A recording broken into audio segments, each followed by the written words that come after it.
Allah, Yahweh Hashem, Yahweh Hashem, Kodash. Double honor to the elder apostles and elder bishops, a great millstone, even the elders that came before them.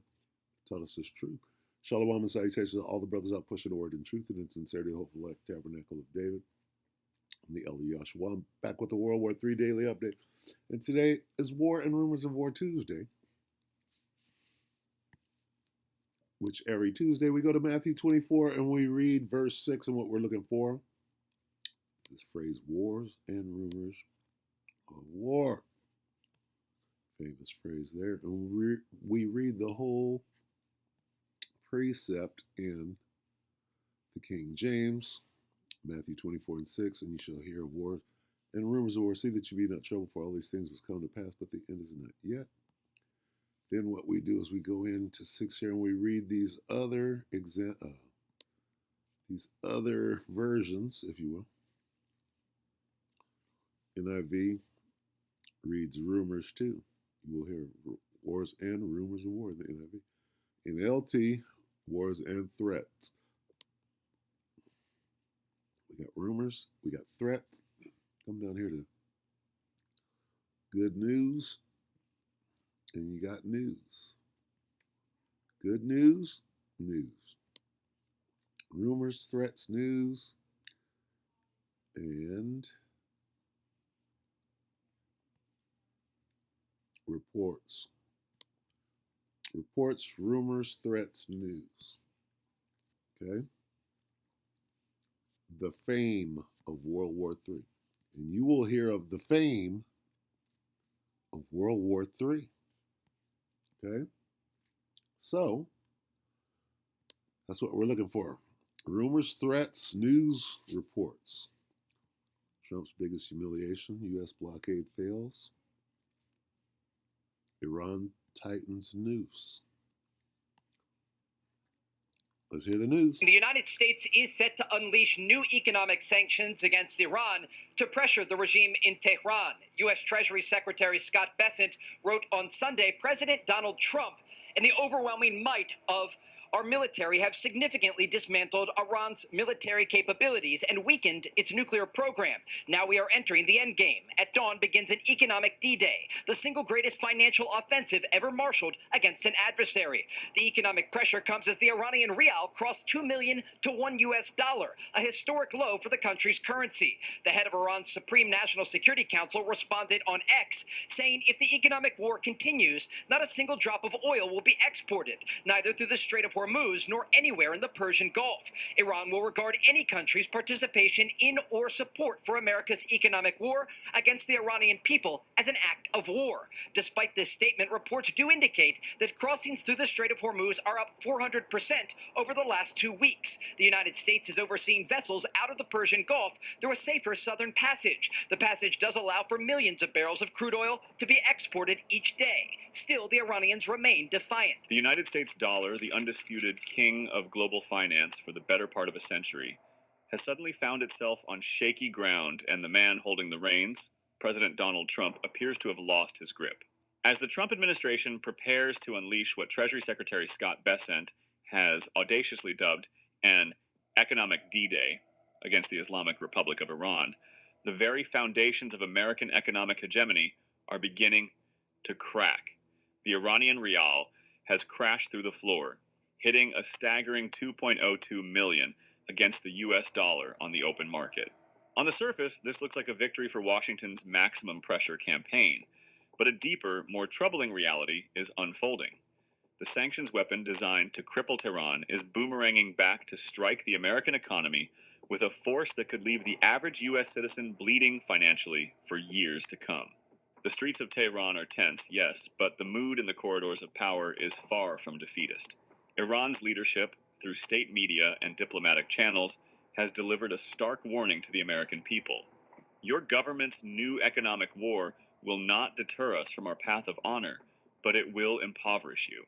The Speaker of the Iranian parliament has stated unequivocally that this economic battle is destined to make ordinary Americans poorer, not force Iran to its knees.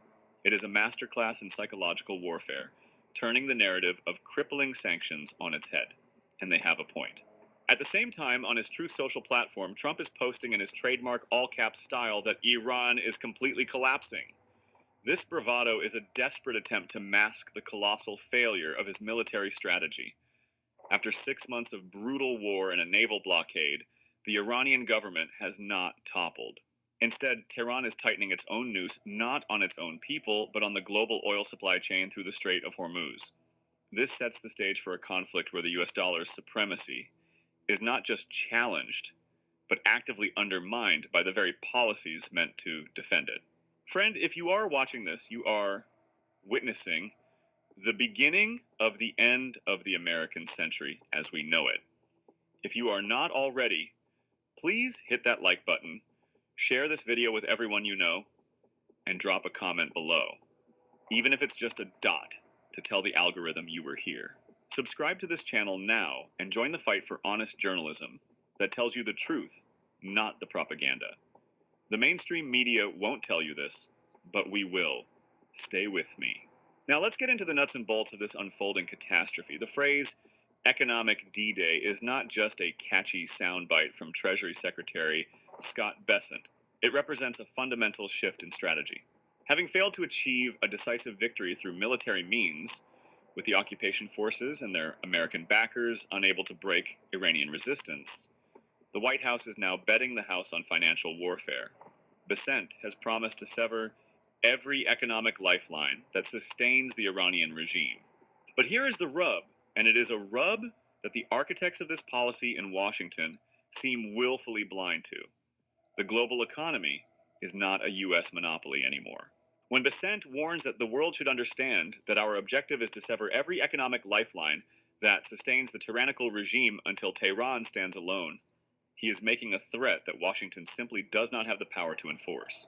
The U.S. Treasury is preparing to expand secondary sanctions, essentially telling the world, you are either with us or you are cut off from the dollar.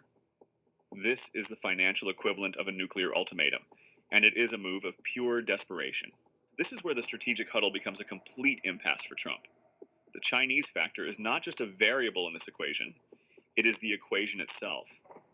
The New York Times recently reported, and I want to emphasize this because it is crucial, that U.S. sanctions against Iran will not succeed without China's compliance. But here's the kicker. Beijing is not complying. In fact, they are doing the exact opposite. China has openly defied Washington, with the Commerce Department directing Chinese firms to ignore U.S. warnings over Iranian oil imports, deploying a government statute specifically designed to render U.S. sanctions ineffective in Chinese jurisdictions. Why would they do this? Because they have the leverage. Beijing occupies a uniquely important position in Iran's economy. In 2025, China was Iran's largest trading partner, with trade worth roughly $41.2 billion. But the real dagger is... Salakia. This is... I'm going to let a little more play.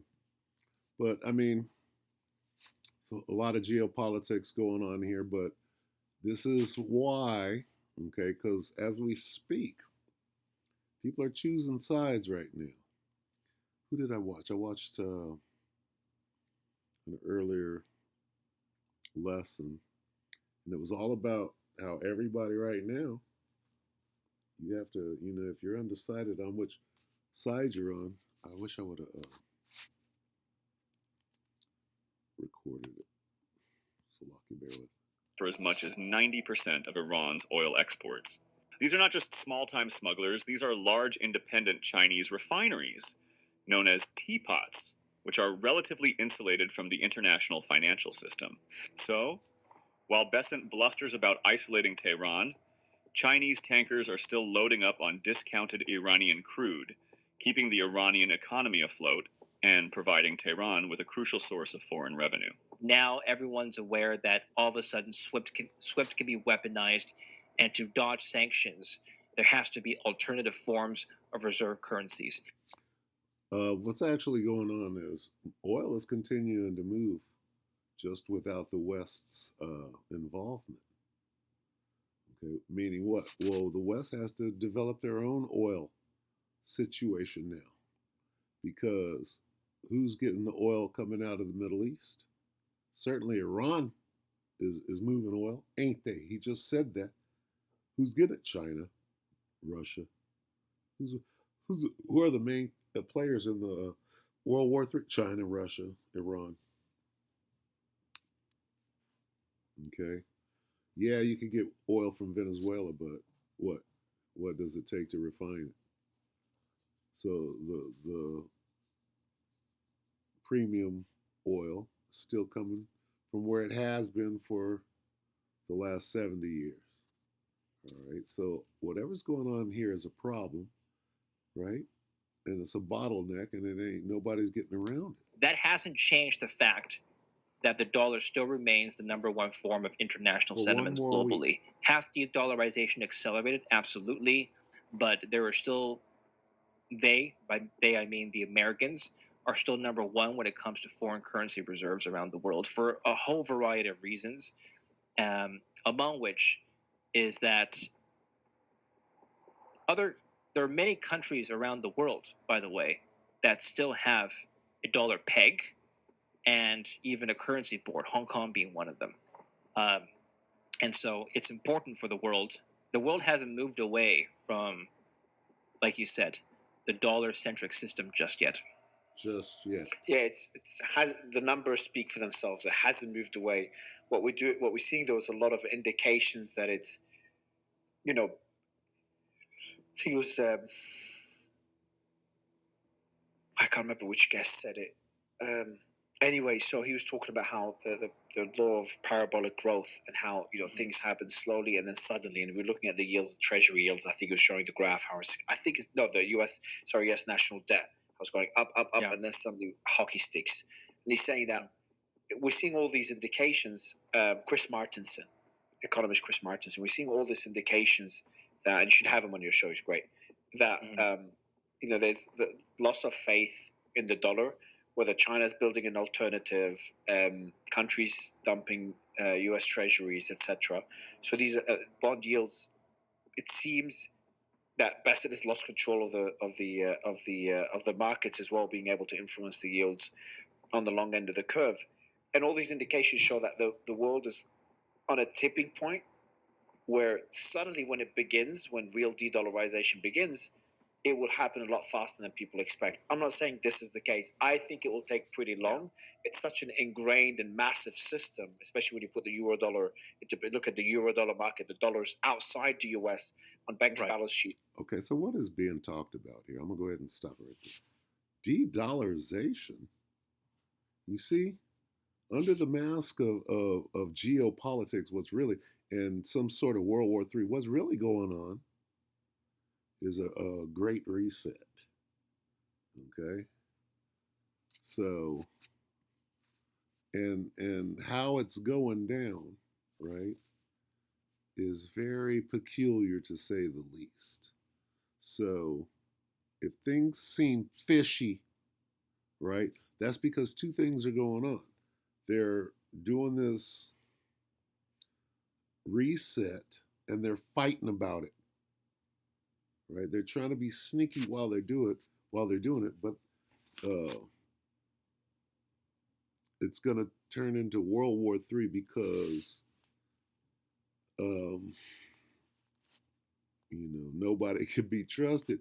Top down, if the plan, the head of the snake is the Amalekites, then what else is going to happen is it has to implode. It can't work because even if they did succeed, in the end, they would eat their own tail on some Ouroboros.